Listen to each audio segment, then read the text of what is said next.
let's focus on the East tonight. Focus on the East tonight. God, I scroll you down that. Let's focus on the East. All right, I don't need to scroll you down this. Let's go ahead and take a look at the East right now. So with Toronto winning very, very impressively, and I think anybody right now who's not going to say that was an impressive win by the Leafs tonight in Columbus, I think you might as well admit your anti-Toronto bias right now, because that was a hell of a game.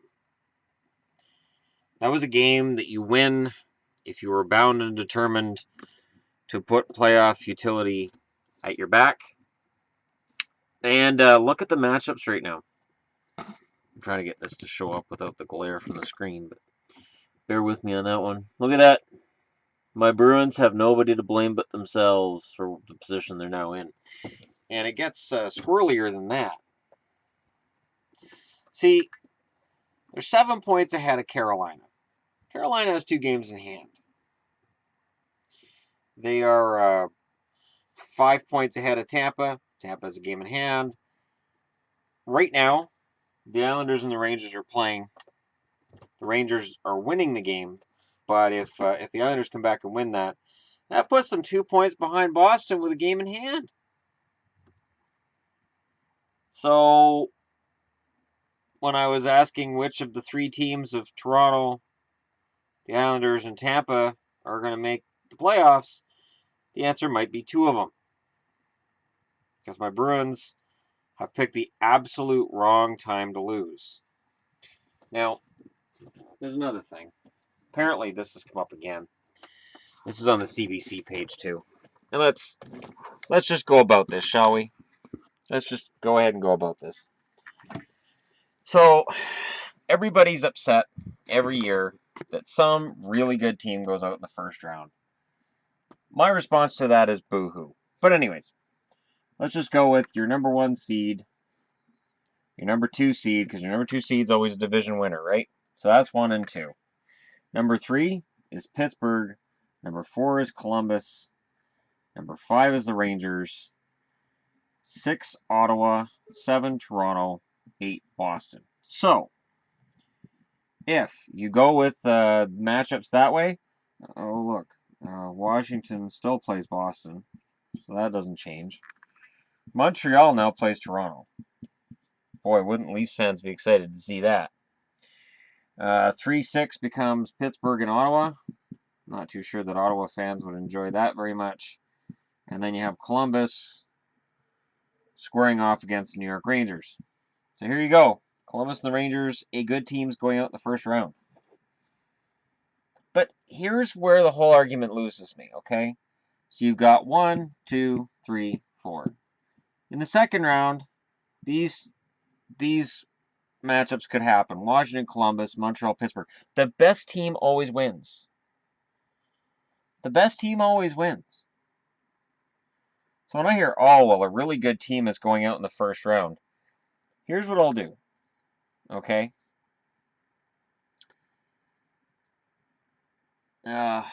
This is just so time-consuming, though, if I do that. I was going to look back and say, all right, here's all the years that a good team goes out in the first round. It happens. And here's the other problem. So right now you can look and say, well, this division is clearly inferior to this division. Problem is, I just watched Toronto beat Columbus. And when a team has a lower point total, maybe the teams at the bottom of this division aren't as good as the teams at the bottom of this division. Unless it is a perfectly even weighted schedule, as in everybody plays the exact same number of games against the exact same teams, point totals are an indicator of who's best in their division. It's not always accurate as to who's best in the conference. It drives me nuts when this argument comes up, and it comes up every bloody year. Last year it was Chicago and St. Louis. Oh, a good team's going out in the first round. Oh no, a team that doesn't belong in the second round is going to make it to the second round. And you know, the some good team's going to be out. I didn't hear any comments after the first round about any team that was in the second round last year saying this team doesn't belong because they're not as good as Chicago was. Chicago got eliminated in the first round because they were not able to win a Game 7 against St. Louis for the first time in quite a while. It was an exciting series, and Chicago rightfully was out in the first round. Even Chicago fans would have to admit, okay, maybe they win the first round if they're against a lesser opponent, but maybe they don't.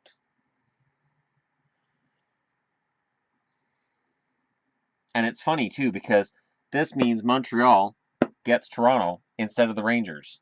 So what you're doing is you're giving Montreal a chance to meet a lower seed than what they're meeting right now. So for anybody who's saying, well, the Metro Division's the best division, okay, well, if you go back to 1 versus 8, 2 versus 7, you're now making it so that you still got 2 Metro teams against each other. You've only got 2 Metro teams against each other here. And you could say, well, Columbus is much better than the Rangers. There's only a 6-point difference. I just watched Columbus get handled by Toronto. Toronto, 83 points, Columbus, 100. And Columbus fans can say, well, we didn't have Bobrovsky net, we had Korpisalo. That's not the point. So let's do it the other way, too. Should I say bippity boppity boo, or do you guys realize that I paused to do this? So here's the West. And this is obviously before the Edmonton-Anaheim game tonight, which is huge. I can't wait to watch that. But, so here's where we're at in terms of matchups, in terms of who's where. And here's where we end up if we go 1 versus 8, 2, 7, 3, 6. So we still have Chicago versus Nashville. We still have Edmonton versus Anaheim. We end up with Minnesota versus Calgary and San Jose versus St. Louis. That's it. If people want to argue that this format is worse than this, you're crazy. Crazy. I like divisional rivalries. A Minnesota-Calgary matchup would be fun, but San Jose-Calgary, that's fireworks. Edmonton-Anaheim, Minnesota-St. Louis, Chicago-Nashville, all fiery series. You could say, well, San Jose-St. Louis, excuse me, that was a conference final matchup last year. Yeah, they played each other last year. So that whole argument of if you have 1 versus 8, you're going to have different matchups? Nope. Nope.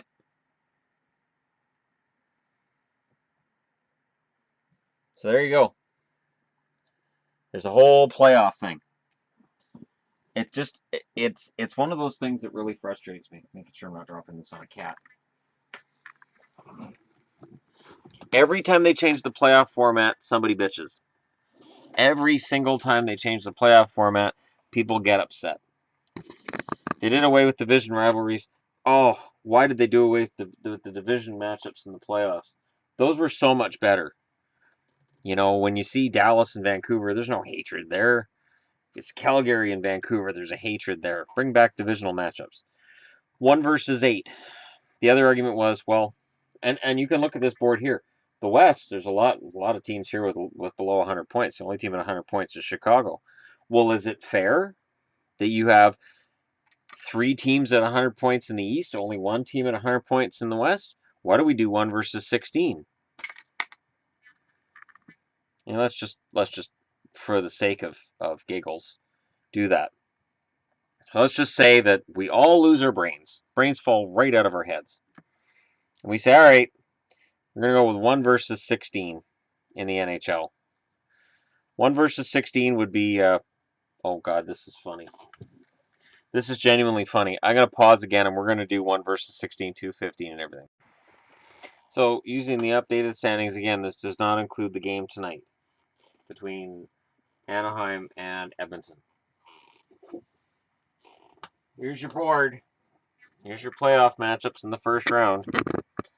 So, if you'll notice, Washington plays Boston, Pittsburgh plays Toronto, Columbus plays Nashville, Chicago plays St. Louis, Minnesota still plays Calgary, the New York Rangers have a first-round date with Anaheim, San Jose has Edmonton, and Montreal has Ottawa. Notice Montreal's the number 8 seed. Winning their division doesn't matter in a 1 versus 16 scenario. So Montreal's reward for winning the division is playing on the road the rest of the playoffs. Unless all the underdogs win. This Rangers-Anaheim series, nice catch, Shannon. This Rangers-Anaheim series, that'd be fun, wouldn't it? Just think about that. It'd be fun to have these teams are close together, close-ish. Compared to this, the Rangers and Anaheim, oh boy. So see, you're not going to have a perfect scenario. A good team loses in the first round no matter how you slice it. There's no way that you can look and go, well, between San Jose and Edmonton, one of them deserves to be out. Between Montreal and Ottawa, one of them deserves to be out. How does a team deserve to lose in the first round? And not only that, but my argument still stands. The teams that survive the tough challenge in the first round often are teams that win the Stanley Cup. And I'm going to look into that. I'm going to look into that right after this video because it is the weirdest thing that fans complain about first round matchups. Oh, well, Pittsburgh's playing Columbus. That's not fair. To who? To Pittsburgh, the defending Stanley Cup champions, to get the toughest challenge in the first round? Why not? To Columbus, a team that has spent all year trying to prove the critics wrong and now have the ultimate chance if they can knock off the Pittsburgh Penguins? Come on, guys. It's ridiculous. Longtime subscribers to this channel know that I am a fan of the divisional matchups with the two wildcards. I don't have a problem with it whatsoever. I think it's the fairest system they've come up with. It balances making sure the top 8 teams in the conference make the playoffs and maintaining divisional matchups in the first round, which are always so much fun and so passionate, and teams really hate each other right from the start of game 1. And as much as we all love goals and fun and everybody shaking hands at the end of the series, we want pure hatred from game 1 to game 7. After game 7's over, you guys can all shake hands. In between, hate each other. So there you go. That's the playoffs as they stand right now. I'm going to get to watching the Edmonton Oilers and the Anaheim Ducks. But I thank you guys for bearing with me while I came up with this tedium. It's tedious for me because I've been on about this before. This system doesn't necessarily work. Think of it this way. So let's say Boston pulls off an upset and then meets Pittsburgh. All right. Nashville pulls off an upset and meets Chicago. Okay. The Rangers win their series and end up against, say, Edmonton or San Jose.